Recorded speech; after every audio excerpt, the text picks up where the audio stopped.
A continuación, noticias con Sergio Rinaldi y mi persona. Las noticias en inmigración son tan importantes porque es un tema importantísimo que afecta a millones de vidas en Estados Unidos. Las noticias de inmigración. Y como ya es costumbre, tenemos noticias aquí en inmigración hoy con Sergio Rinaldi. ¿Cómo está, Sergio? ¿Cómo está, abogado? Realmente un gran placer estar nuevamente en este segmento instructivo y además muy interesante porque les llevamos a nuestra gente las noticias más relevantes, los temas que tienen que ver directamente con inmigración y con su especialidad que muy bien maneja.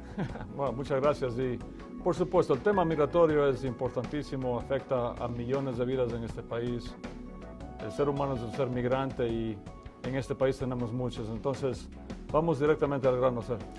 Abogado, tenemos por aquí la primera noticia, una que tiene que ver con la gran cantidad de niños centroamericanos que durante mucho tiempo atrás están viniendo, sobre todo del Triángulo Norte.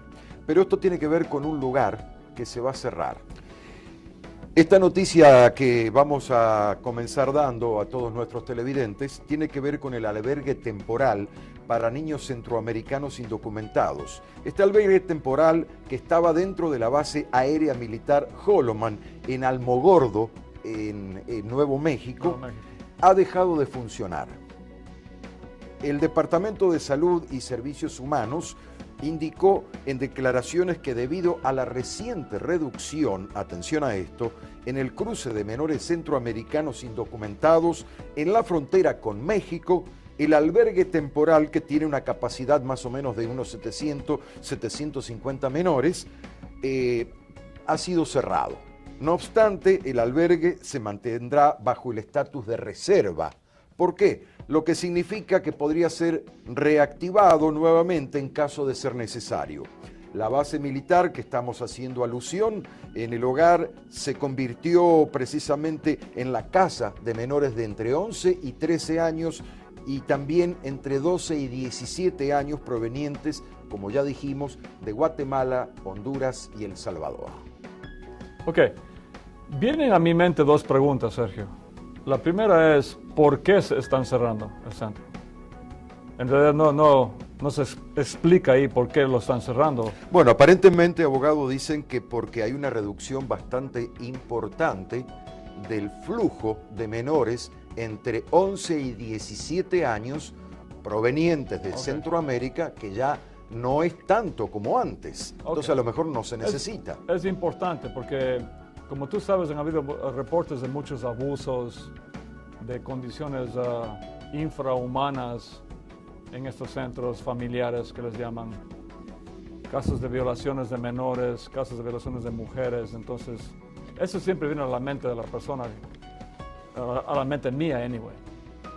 Y la otra es, bueno, si el flujo ha sido reducido, tal vez no viene la pregunta, pero si no es, ¿y los niños que siguen llegando, a dónde van? En esa región, ¿no? Si ya no van a ese centro, ¿a qué centro van?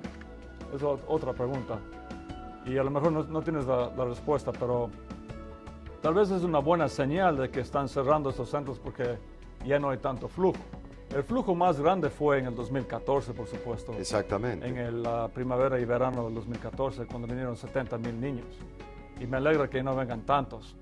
Pero sabemos también, tú y yo y mucha gente, que el fenómeno de los menores que están huyendo de la violencia continúa.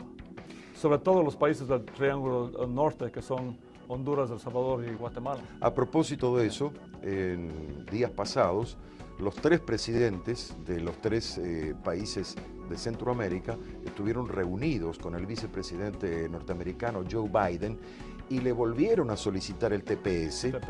Y el vicepresidente Biden les hizo un pedido muy especial, que traten en lo posible de aminorar o de achicar ese flujo permanente, diario, de migrantes hacia Estados Unidos. Dijo concretamente, nuestra nación los va a ayudar económicamente, vamos a trabajar en conjunto. Le he pedido al Congreso que por favor promueva y promulgue una ley con un monto bastante significativo que en su momento dimos cuenta nosotros. Sí, hemos hablado ya de este tema aquí en el programa, pero en un sentido, eso que está pidiendo Biden al Congreso es como arar en el mar, porque el Congreso ya ha dicho en reiteradas ocasiones que no van a hacer nada en inmigración en lo que queda de la presidencia de Obama. Entonces, vamos a ver, los otros centroamericanos sí tienen. El TPS. Honduras y El Salvador tienen TPS.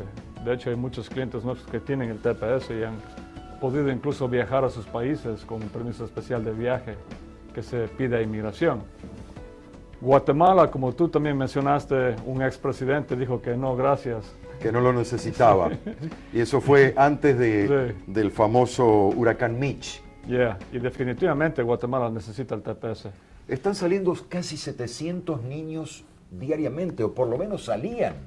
Sí. Imagínese. Y cuando escucho eso, me pregunto, ¿y por qué están cerrando los centros de familiares o de detención que tenían para los menores? Pero a lo mejor los están reubicando en otro lado también. Sí, debe ser.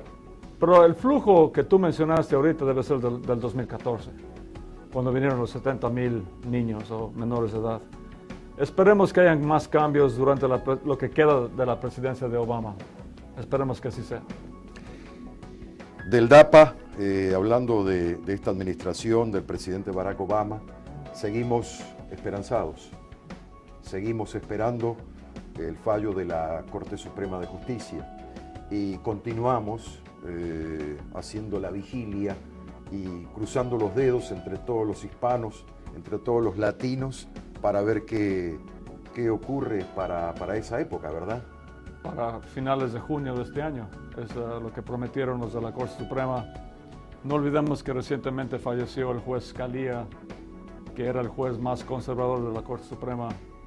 Yo anuncié en este programa que, en mi opinión, eso es una buena noticia para el DAPA.